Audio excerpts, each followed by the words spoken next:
You know, every time they show a sporting event, they got the pharmaceutical companies back to back telling people how to fix the sickness on the same stuff that they sell them. So we get it. Yep, we get it too, Chuck D. And that's why at KBLA Talk 1580, we don't black down. Drop it! Our freedom of speech is freedom of death. We got to fight the powers that be. Fight the power! Fight the power!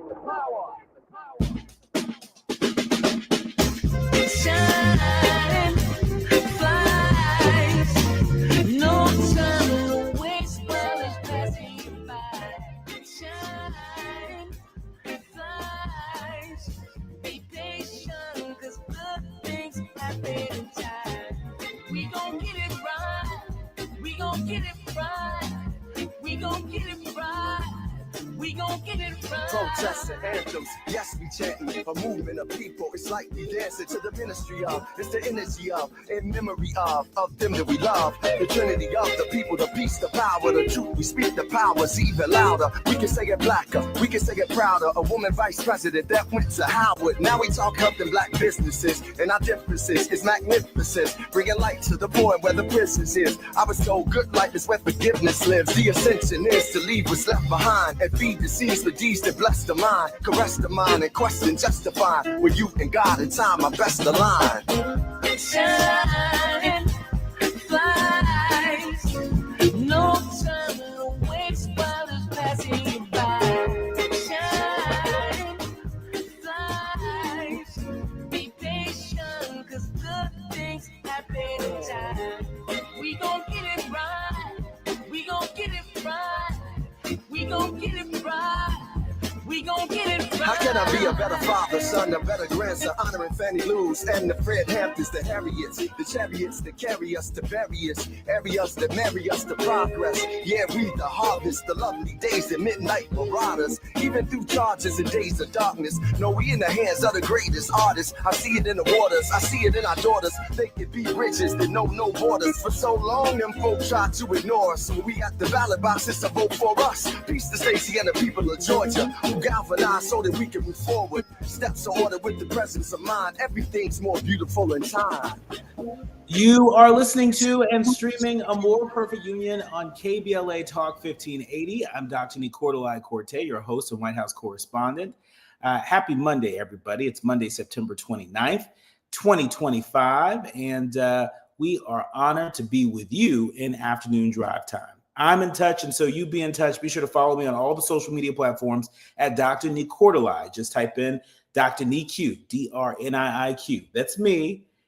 And there I am, fresh for you to follow. Also, be sure to download the KBLA app to listen to us live or on demand, or simply tell Alexa to play KBLA Talk 1580.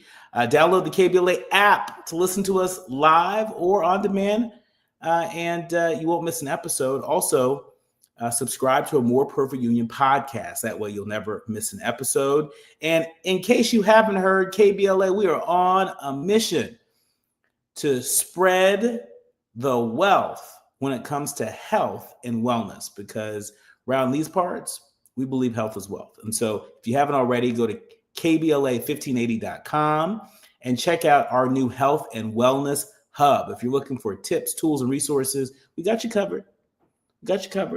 All right there. If you're looking to learn more about clinical trials, we've got you covered.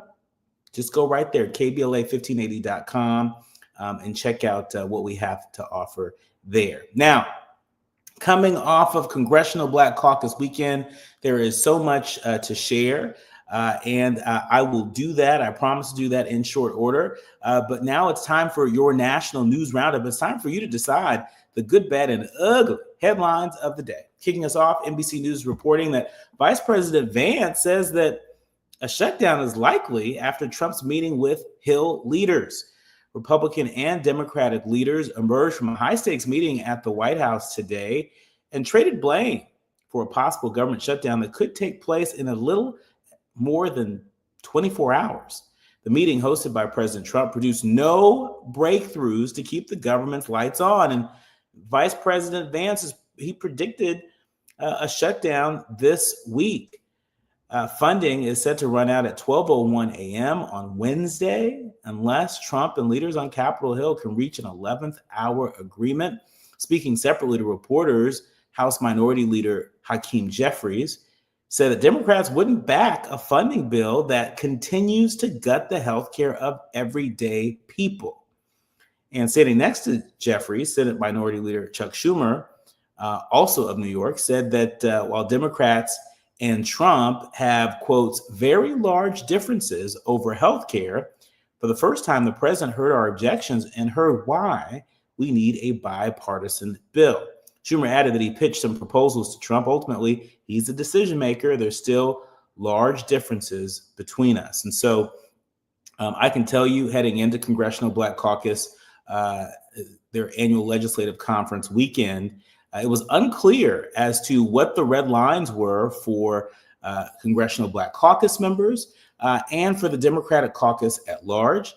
It seems that that is coming into focus now in the 11th hour, and we have some outstanding guests to help us make sense out of that in short order. But in other news, when we talk about what's at stake right now with the government shutdown, what we're not talking about is Republicans seeking deep cuts to HIV prevention and treatment funding.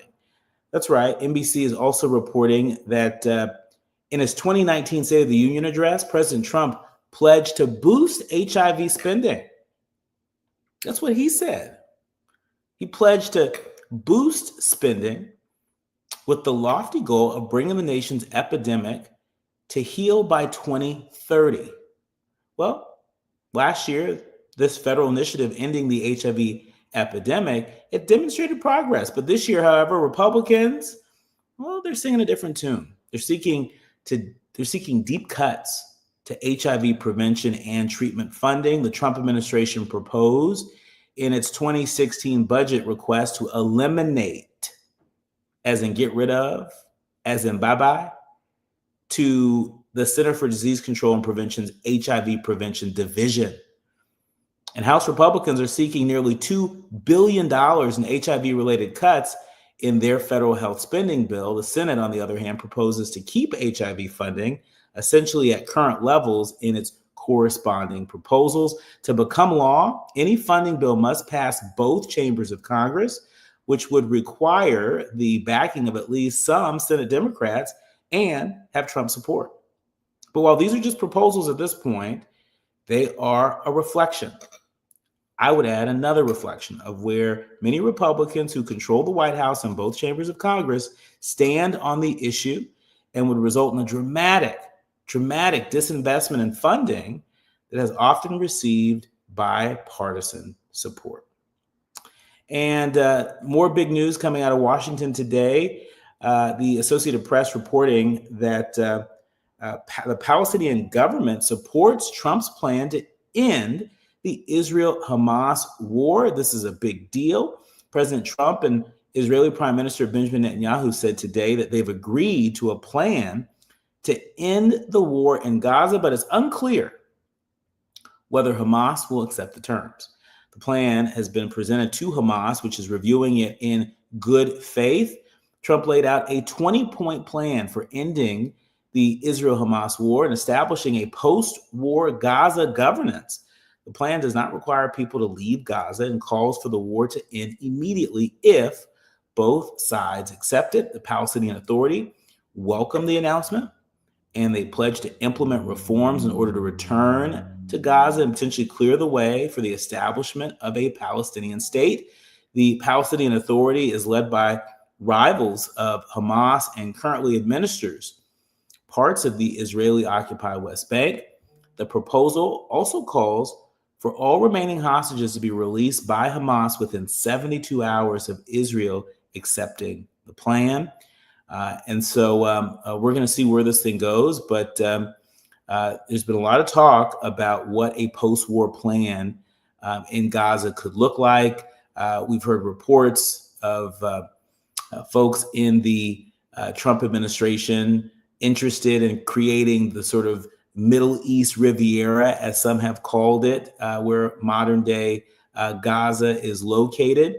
Again, it seems, according to this plan, that it does not require the people to leave Gaza and calls for the war to end immediately if both sides accept it. And so it's going to be important to dig into this plan and what that means. We're going to continue to keep our eye on this.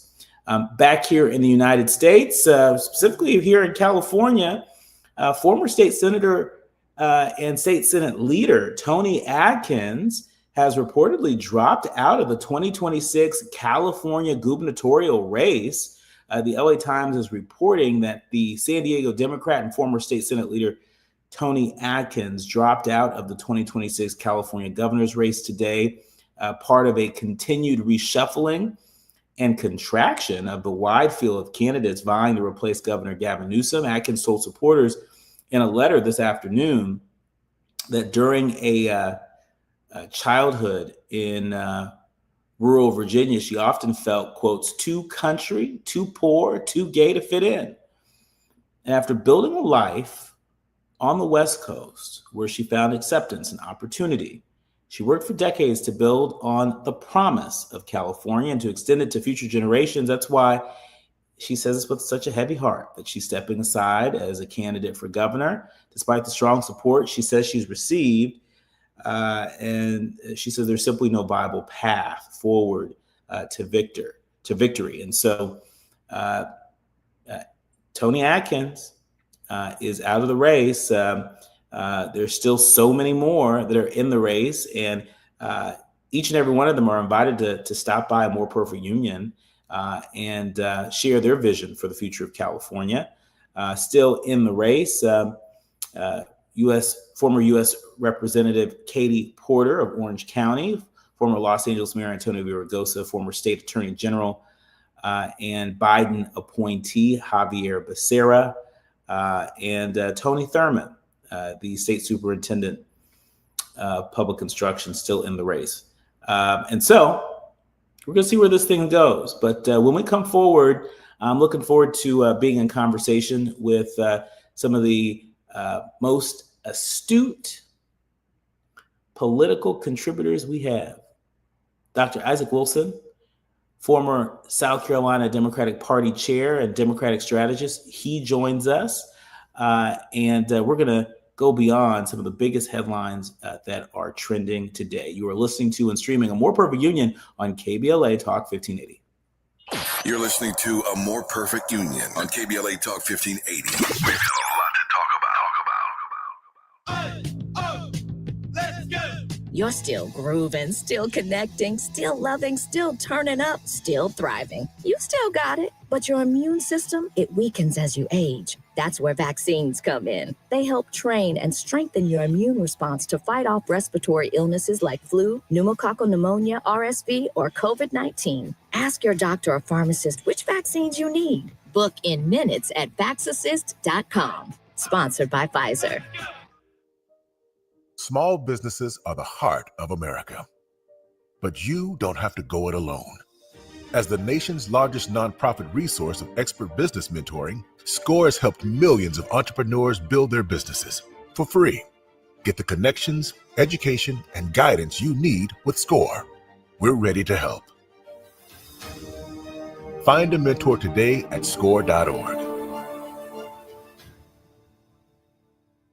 With a KBLA Talk 1580 editorial, I'm Dr. Nii-Quartelai Quartey. Let's preserve Black land stories before they're lost forever. I want to personally invite you to be a part of something historic. As journalist in residence for the Black Land Lost Narrative Archive Project, I've joined forces with powerhouse attorney and social justice champion George Fothery, the man who helped make history by delivering justice to the Bruce family in Manhattan Beach, securing the first known return of land unjustly taken from Black owners by a local government. That victory was monumental, but it was just the beginning. For generations, Black families have acquired land through grit, faith, and determination, only to lose it through violence, legal loopholes, forced sales, and systematic racism. What's been taken goes far beyond dirt and deeds. It's the erasure of wealth, identity, and legacy. That's why we've launched the Black Land Loss Narrative Archive Project, a national effort to collect, protect, and preserve the stories of Black land loss before they're buried, forgotten, or erased altogether. Because there's power in telling Black stories, there is resistance in remembering, and there's justice in being seen and heard. This is where you come in. We're inviting you to be a part of this historic Black narrative archive. If you or someone you know has experienced land loss, displacement, or forced property sales, your story deserves to be heard and remembered.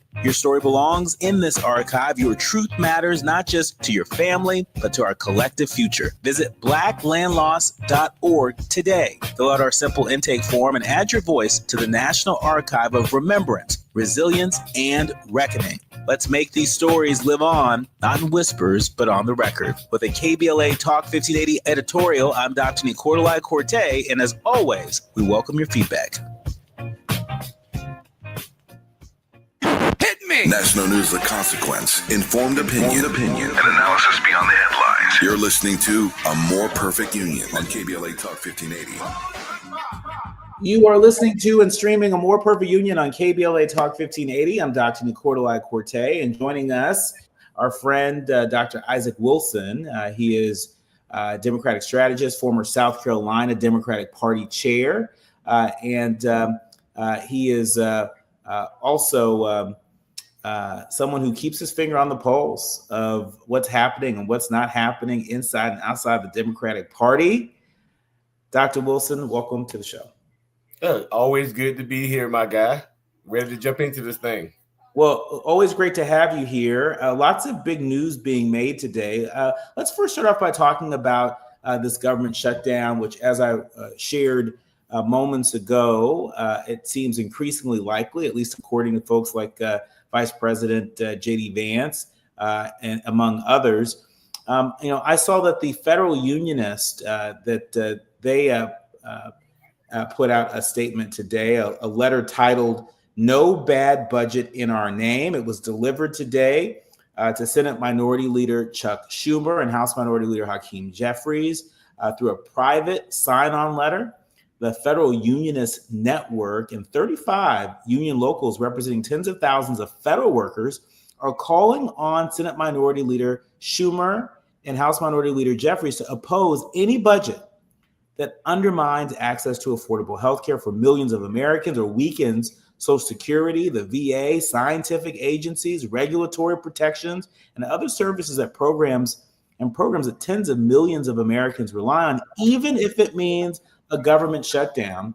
Isaac, talk to us about how helpful it is or is not to have this many union folks in the 11th hour saying to Democratic leadership in the House and the Senate,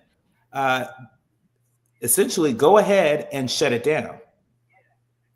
I think this is what the writers intended, right? The Constitution says we the people make these kind of decisions. And we the people send people to Washington to get the job done for what we want to happen. And so if you got unionists and people of the federal government saying, hey, go ahead and shut it down because they are about principle and they are about keeping food on the table for millions of families and not just passing some random bill that Republicans just want to pass. I say this is the perfect storm for Democrats, and Democrats need to ride the wave saying that we're not like Republicans. We're not just out here just doing something and redrawing lines because we want to. We're listening to the people, and we're listening to the main people that it will affect. Some of these people will go on furlough. Some of these people will probably lose their jobs if this thing continues. So I think it is very, very helpful for Democrats to have this in their back pocket. Yeah, I mean, one of the things that we saw last time is that Democrats got close to shutting the government down, but almost doesn't count. They didn't shut it down. And part of what I was hearing, the chatter I was hearing in Washington during Congressional Black Caucus ALC weekend, is that folks are hoping that Democrats play hardball. In fact, during her her speech at the CBC dinner, former Vice President Kamala Harris essentially said it's time to fight fire with fire. Are Democrats more emboldened in this moment to shut it down? Yes. It's time to play the game that Republicans play. And it's not something that we're doing and that it's one of those fights where you say, well, who started the fight?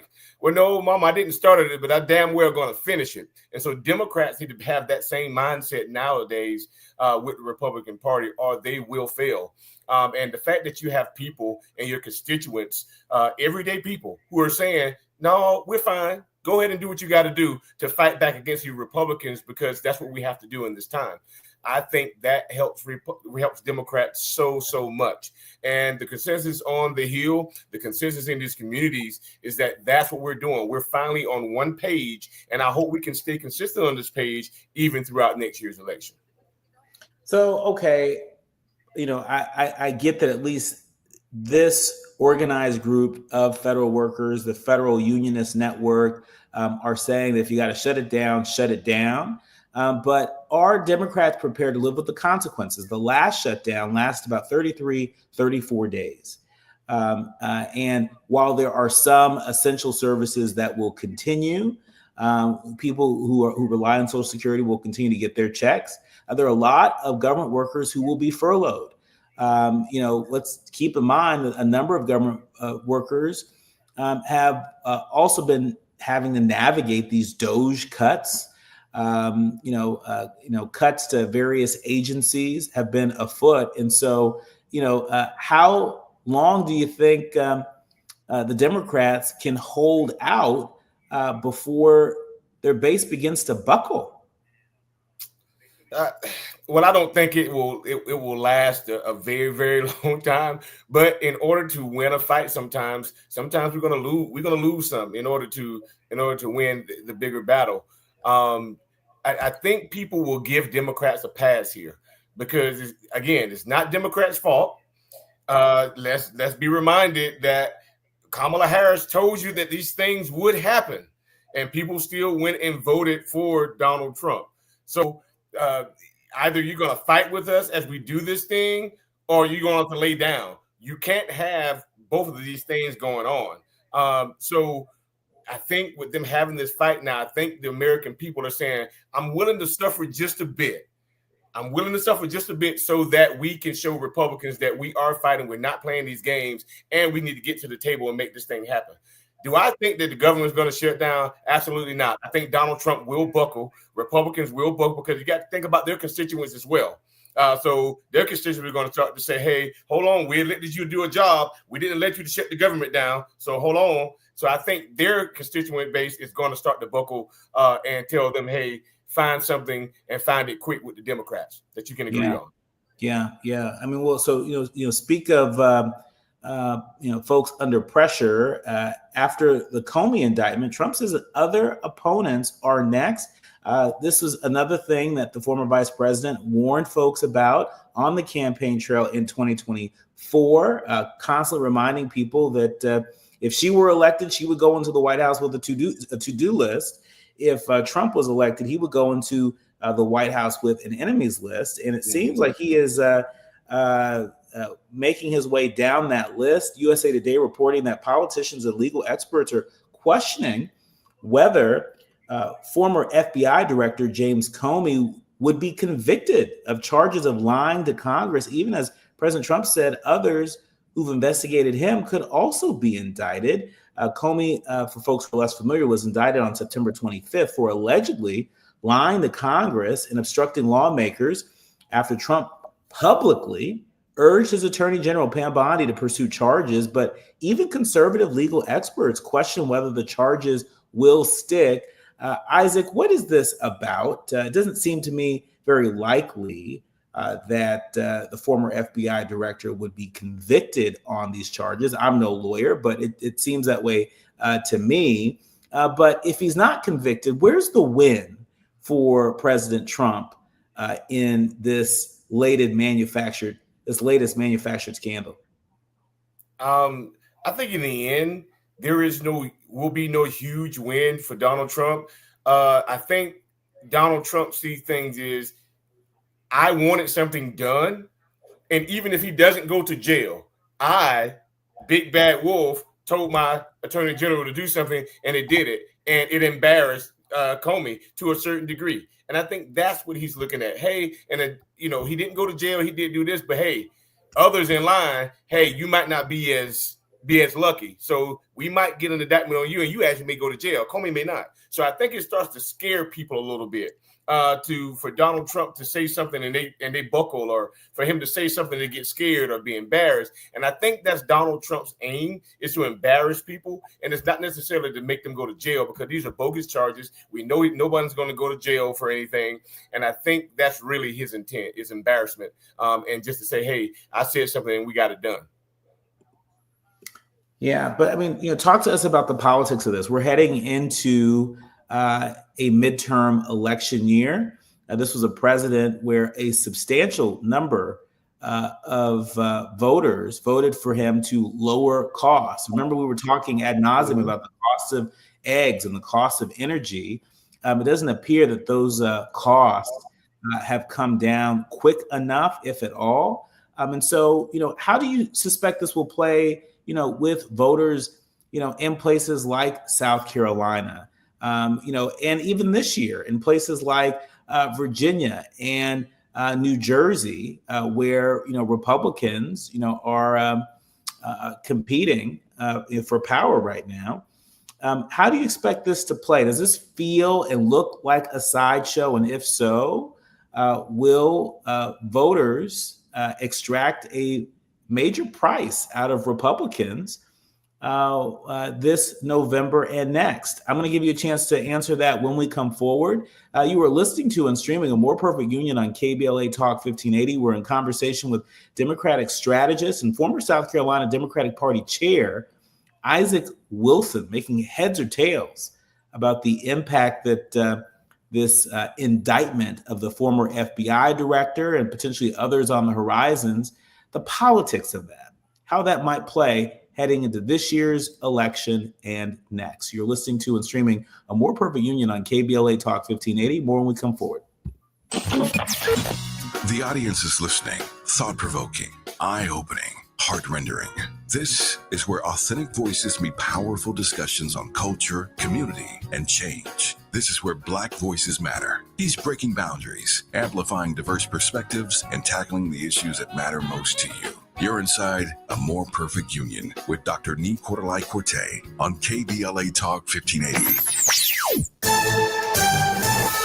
I'm Misty Jordan with BIN News. Now, the man accused of assassinating conservative activist Charlie Kirk was in court today. Tyler Robinson appeared at a virtual hearing where the judge addressed the defense and prosecutors. I will not put my finger on the scale of justice. These proceedings will be open to the public, conducted in accordance with the law, and handled with diligence and competence to ensure that justice is never compromised. The prosecution has already said it will seek the death penalty against the 22-year-old. The next hearing is set for October 30th. Tropical storm Imelda may become a hurricane by tomorrow as it continues to strengthen in the Atlantic. And some USPS services will cost more this holiday season. The increases will range from 40 cents to $7. The higher price will be in place until July 18th. Get BIN News now on demand 24/7 on the iHeartRadio app. In South Los Angeles on the 110 northbound connector to the westbound 105, there was a crash blocking that connector roadway. And you stop and go from Rosecrans on the northbound 110. 110 northbound before the 10, closer to downtown Los Angeles. That wreck is cleared out of the way, but it left slow traffic stretching back to Vernon. In La Cañada Flint Ridge, the 210 freeway westbound before Foothill Boulevard, that wreck blocking the left lane. Want to save a few bucks this season? Then head over to your local Big O Tires for their Save a Buck sales event. You'll save up to $250 on select sets of tires with paid installation through October 19th. The Save a Buck sales event, now at your local Big O Tires. This is the KBLA Sports Minute with Ray Richardson. It was the recommendation of doctors and trainers that led to the decision of advising USC women's basketball star Juju Watkins to sit out the entire 2025-26 season. Watkins is still recovering from a torn ACL in her right knee and was not expected to play until at least January. The Compton native was injured March 24 during a second-round NCAA tournament game against Mississippi State.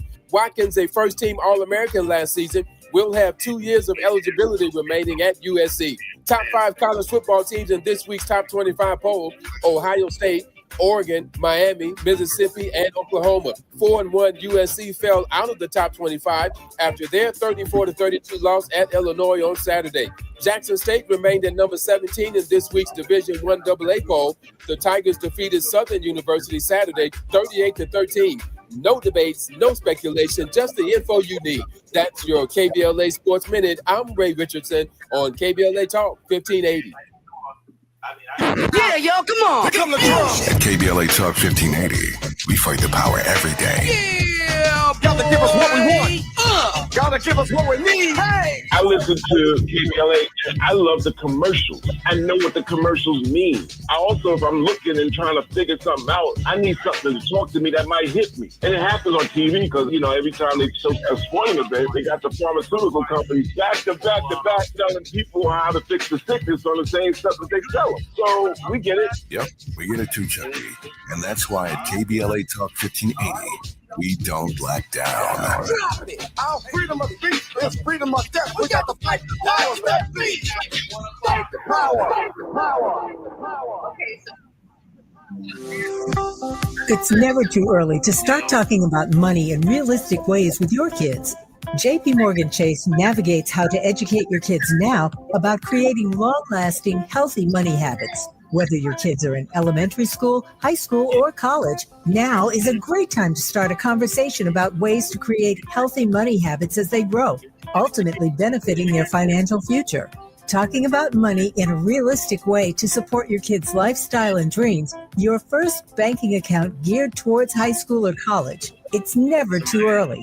Explaining the basics, what you earn and what you spend, building financial confidence starts with getting organized. Learning and practicing vital money skills now will stay with them for life. Tools they will have to stay on top of their finances and achieve their goals. This segment is sponsored by JP Morgan Chase.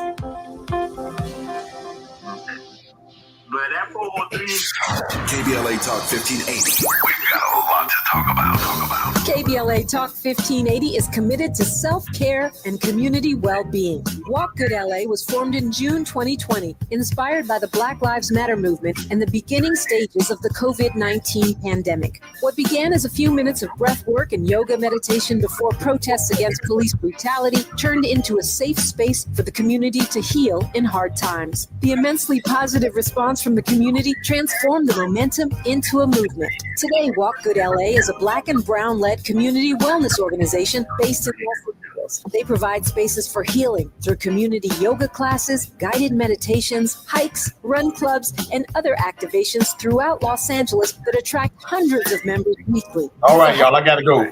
Michael B. Jordan, they now have a yoga and wellness studio in Los Angeles called the Walk Good Yard. To join their mailing list and connect with healing spaces, please visit walkgoodla.org. That's walkgoodla.org. Or find them on Instagram at walkgoodla. This is a community call to action, a community call to healing from KBLA Talk 1580. Now back to building a more perfect union on KBLA Talk 1580. You are listening to and streaming A More Perfect Union on KBLA Talk 1580. We are in afternoon drive time with Dr. Isaac Wilson, Democratic strategist and former South Carolina Democratic Party chair. Before the break, we were talking about the James Comey indictment. The former FBI director has been indicted after President Trump urged his attorney general to act quickly. Trump had suggested another former FBI director, Christopher Wray, could be investigated in addition to Comey. Isaac, I'm asking about the politics of this. None of this has anything to do with lowering the cost of living for everyday Americans, many of which were persuaded by the former president when he was running just last year. I think some people will nail onto the cross on that. The prices haven't gone down. He hasn't stopped the war that he said he would stop on day one. So some of the good things that he supposedly was supposed to fix, he hasn't fixed those things. What he has done is pandered to his base. So the boost of GOP turnout is going to be amazing because the bad stuff that they wanted him to do, he went in there and did. You know, he stood up to some people. He indicting people. He is putting the martyr of Charlie Kirk on front page on Wall Street. So he's pandering to his base, but it'll be a mixed effect with some swing voters. So some of them might be, slightly be turned off from him not having the prices lowered, from him not stopping the war, from him not making stuff affordable for them. So I think it's going to be a catch-22 kind of thing where he's going to be strong in his base. But for Democrats and those swing voters, it's going to be a tough challenge ahead for them to come back out and vote for him if they voted for him in 2024. What's happening on the ground? Dallas said that what's happening on the ground in South Carolina. We know that Representative Nancy Mace, I believe she's announced she's running for governor of South Carolina. It's unclear how aligned she intends to be with the president as she runs for governor. It seems that she's making a lot of noise around the Epstein files and release of the Epstein files, but not so much noise around some of these other things. How's that playing on the ground in South Carolina? Well, particularly we don't like Nancy Mace here in South Carolina. So that's point number one. Number two, we see where Nancy Mace stands. We know that she is a supporter of Donald Trump, and she's trying to walk back some of the things that she's done. With Nancy Mace, when the shooting first happened, Nancy Mace was probably one of the first people to say, hey, it was the left. It's these people on the other side. She was even asked a question about another shooting where Democrats had gotten shot. And she said, we're not talking about that now. We're talking about, this incident here. So we know where she lies. She lies with the MAGA base. She lies with Donald Trump. So anything she does here, we're just going to see that. It's going to be the writing on the wall for her. So she won't get much traction here in South Carolina due to the people that she's running against in the Republican field. That is a consensus here in South Carolina. I think that's both Republicans and Democrats that our attorney general here now is probably going to be seen as the front runner, and she's just going to be at a dog and pony show on her election. So what do you think what is Nancy Mace trying to get out of this run for governor if based on your account of how things are trending right now on the ground in South Carolina, if she is not a favorite, nor appearing to be competitive in the race for the Republican nomination for governor of South Carolina, what is she looking to get out of this?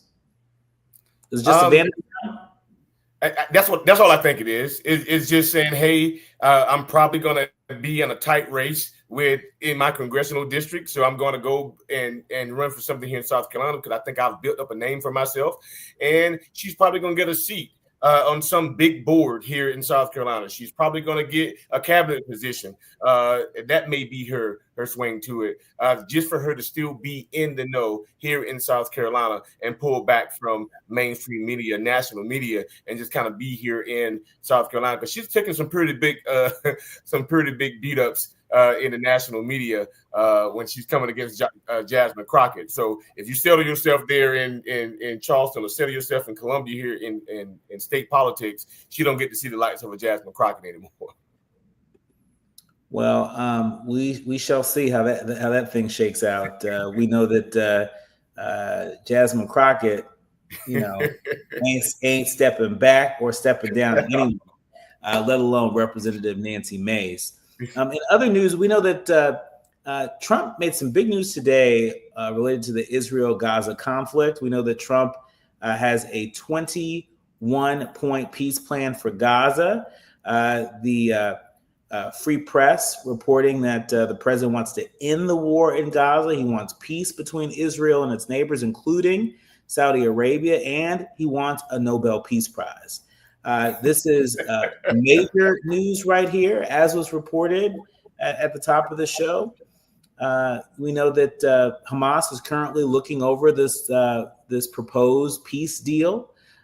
If the president is successful, if he's able to get Hamas, the leaders of Hamas and the Israeli government to agree to a peace deal, why not?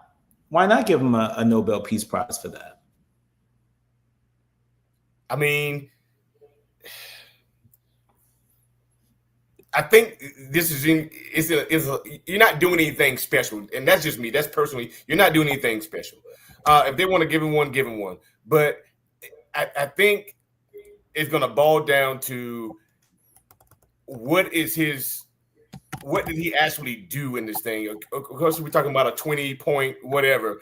But is that really why they're stopping and doing this peace negotiations? Is that really the play? Or is it that Netanyahu, he made some deal with him and he's going to get a piece of land over there or something? I think you really have to check the balances with Donald Trump, because he'll put anything to us and it won't even be that. Once you start to do your research and history comes back around, it'll be that Donald Trump stroked the deal on a real estate way, and that's why Netanyahu agreed to it, and they got to stop this war over there. But if it is that he brokers this or whatever, give him a Nobel Peace Prize. I mean, what does that say about Donald Trump? It doesn't say anything different. I still think you're idiotic man.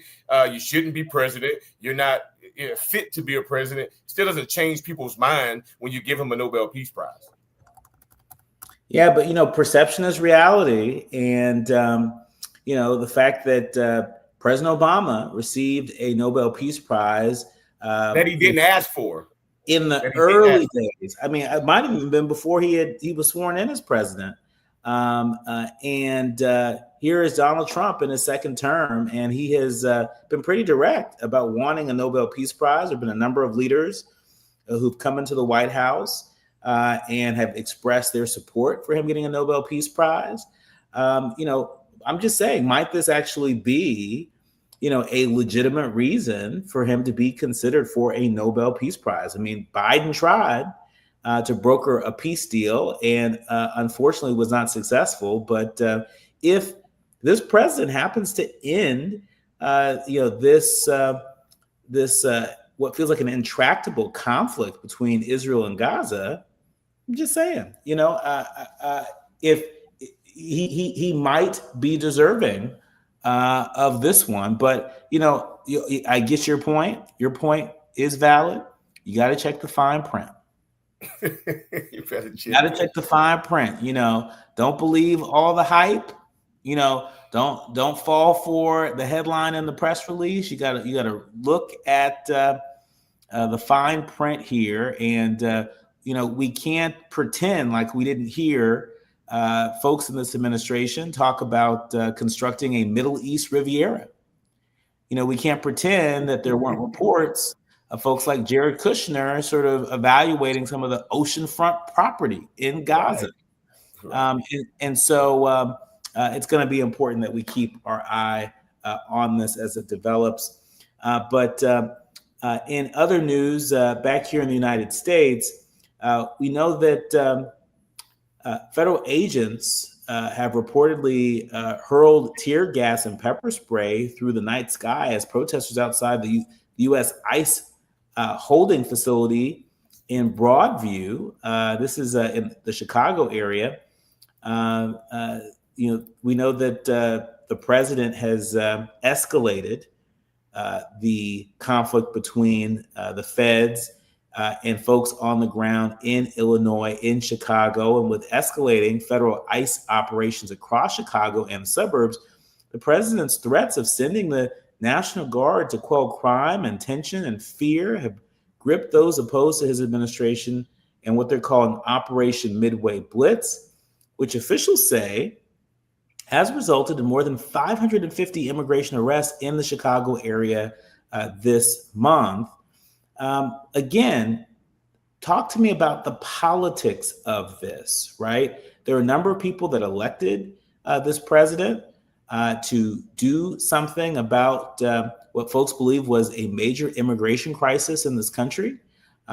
He took that to be a mandate. He has launched a mass deportation campaign like we haven't seen before. Though many people thought he was going to go after the violent criminals, he's going after a whole wide range of people. Will there be a cost to pay in this year's election and next year's election because of it? Oh, most definitely there will be that. I think that, again, his base of people, they're happy about this, but you have to do this in a safe way. And not just be going and getting people from off the street and out of their cars and just anywhere and just rounding people up and sending them to God knows where. There's still a humane side to this. And although he ran on this and he has a whole obligation to this country when it comes to immigration, but there is a way to treat people when you're going through this process. The people blocking the entryway to ICE facilities, I think it's a catch-22 kind of thing. You have people, families going, you have people, families that they're detaining and that they're sending God knows where. It's just, I think there is going to be a struggle of what's right and wrong. Yeah, they might not be here legally, but there's a way that we handle them. And I think that's the struggle that we're going to have in this next election cycle. MAGA people on the positive side of this all day long. But to use, tear gas and do all of that on our U.S. streets to people that have the right to protest, I just think that's not a good look for our president to be hyping that up and for us to be doing that on this soil. So it will be a struggle in the next election. Speaking of good looks, Secretary of War Pete Hegseth has a new shaving policy for the military. And there are some folks that are saying this shaving policy, it's racist, it's outdated, and it won't make the military more lethal. We're going to get Isaac's take on this and more when we come forward. You're listening to and streaming A More Perfect Union on KBLA Talk 1580. Striving to make America the nation as good as its promise. This is A More Perfect Union on KBLA Talk 1580. We've got a lot to talk about. KBLA Talk 1580. We've got a lot to talk about. Imagine a Los Angeles where everyone can thrive, where communities have access to the resources they need to succeed. That's the vision of Detours Mentoring Group, Inc. They're dedicated to improving life in LA County by providing educational support, employment assistance, and spaces for community engagement. By 2050, they want LA to be the best place to connect, create, learn, live, and play. They're working toward an education system that's well-resourced and culturally responsive, becoming a hub for artists and innovators, and making sure everyone has access to healthy food, quality healthcare, and safe housing. It's about building a future where we all have the chance to succeed. We invite you to learn more about their mission and get involved with Detours Mentoring Group, Inc. This is a community call to action from KBLA Talk 1580. Hello, KBLA delegation. Tavis Smiley here. On Saturday, October 25th, LA Trade Tech becomes the epicenter of ideas that matter. The Left Coast Forum is bringing together voices that challenge, inspire, and illuminate, with keynote presentations from people like noted economist Richard Wolff, the man who breaks down capitalism in ways that make sense to working folk like you and me, and Dr. Cornel West will be there, the brilliant philosopher and activist who never stops fighting for justice and speaking truth to power and to the powerless, for that matter. So this isn't just another conference. This is where ideas get tested, where the conversations that shape our future begin. Multiple plenary sessions, dynamic speakers, real talk about the issues that impact our communities, and then some good food and a live band. Saturday, October 25th, LA Trade Tech, Left Coast Forum. The event is free and open to the public, but you must register at our KBLA1580.com website, where you can also peep the plenary topics. The future belongs to those who show up and engage. So don't just think about change, be part of the conversation that creates it. The Left Coast Forum is brought to you by the LA Progressive, the Empowerment Congress, Community Coalition, Partnership for Growth LA, Southwest Voter Registration Education Project, LA Care Health Plan, United Teachers Los Angeles, Black Progressive Action Coalition, St. John's Community Health, the National Lawyers Guild, the Weingart Foundation, and more. Space is limited, so if I were you, I'd register right now at KBLA1580.com. Your voice matters, your presence matters. We'll see you there.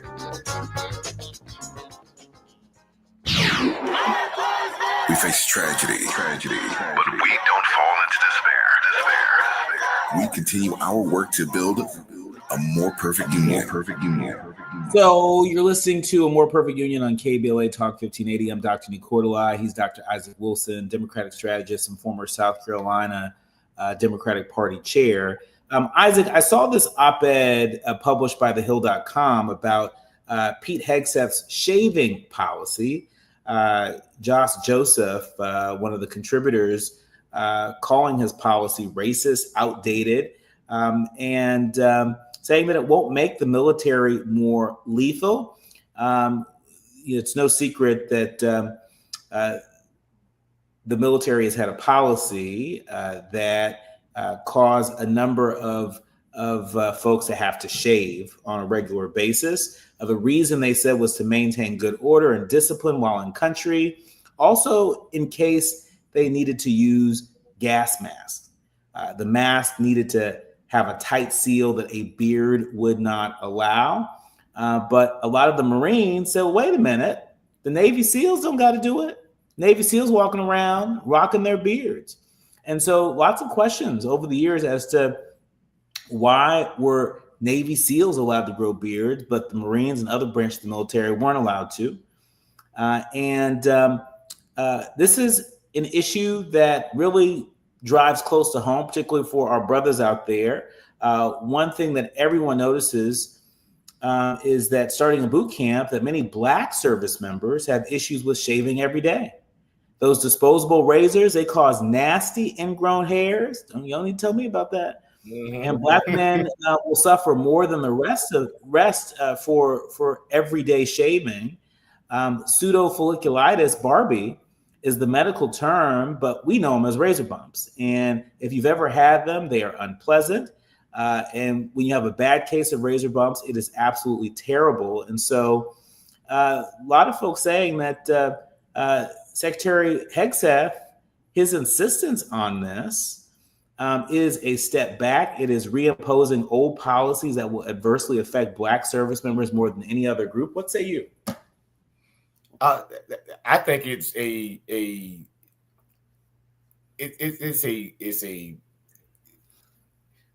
bad day for our country when our service members, particularly our Black ones who are putting their lives on the line, are being attacked, and because that's what they are.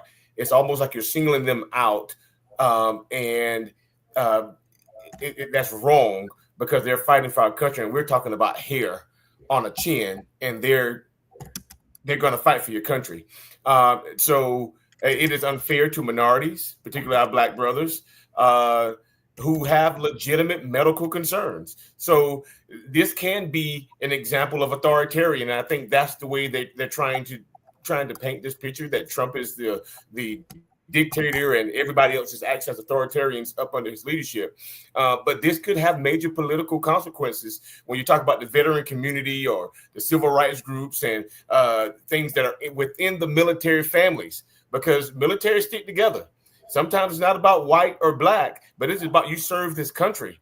And so this could have very big political consequences for Donald Trump's administration come next year, because they don't play that when it comes to those military families. They stick together. But this is a direct attack against our Black brothers and sisters who are serving. And I think it's just a bad taste for the Trump administration, and definitely Hegseth, who has no experience to be where he is and be serving in his capacity. I mean, and speaking of attack, it's not just sort of this reversal on policy around shaving in the military, but according to this piece, we know that, Pete Hegseth has renamed bases back to Confederate generals by using non-Confederate heroes' names, and renaming ships, and scrubbing Jackie Robinson from the Department of Defense sites, and removing programs for women service members that Trump had even enacted, and disrespecting the Navajo code talkers. And in each case, Hegseth would default to his argument around lethality as an excuse, saying that basically none of this had anything to do with, building or supporting the most lethal fighting force in the world. Call me crazy, but I actually think it's intended to, push people out of the military early. I think it's intended to, it's the equivalent of holding up a sign saying you're not welcomed here. That really sets us back, but it's on brand. When people talk about making America great again, right? Taking America back to the good old days, for whom? Oh, certainly not for our people. In our final minute, Isaac, I want to give you a chance to share a little bit about where do you think we go from here?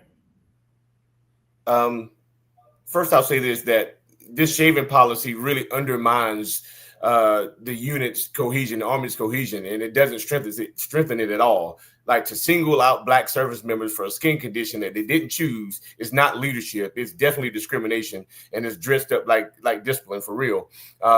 We are supposed to judge our soldiers by the performance and the courage and the commitment to fighting for this country, not by whether they can tolerate, tearing up their faces with a razor. So Hegseth's rule, it just sends the wrong message that some warriors are more welcome than others, and we know who is more welcome than others. But where we go from here is that we just got to be in prayer, man. Be in prayer. We got to get involved, activate our volunteerism in these groups that are calling for Donald Trump to do better, that we're calling to have our democracy stay intact. And that we come together as one big community, a nation, that we said that we, the people, shall control this union and not just one man. And we need to stand up and fight against it. And this is also a really great reminder that online voter registration deadlines for the November 4th election this year, they are fast approaching. If you go to whenwevote.org, whenweallvote.org. If you go to that website, it will alert you as to what the deadline is wherever you are, whatever part of the country you're in. But that's certainly one thing that we can all do, is register our voice, register our displeasure, register our discontent at the polls, and do it while you can. We have to leave it there. My thanks to Dr. Isaac Wilson for joining us today. We'll catch you on the other side. Yes, sir. You're listening to and streaming A More Perfect Union on KBLA Talk 1580. KBLA 1580 Santa Monica. I'm Misty Jordan with BIN News Now. New York City Mayor Eric Adams is dropping his bid for re-election. Despite all we've achieved, I cannot continue my re-election campaign. Adams made the announcement on social media Sunday. New York City's mayoral election is now a 3-minute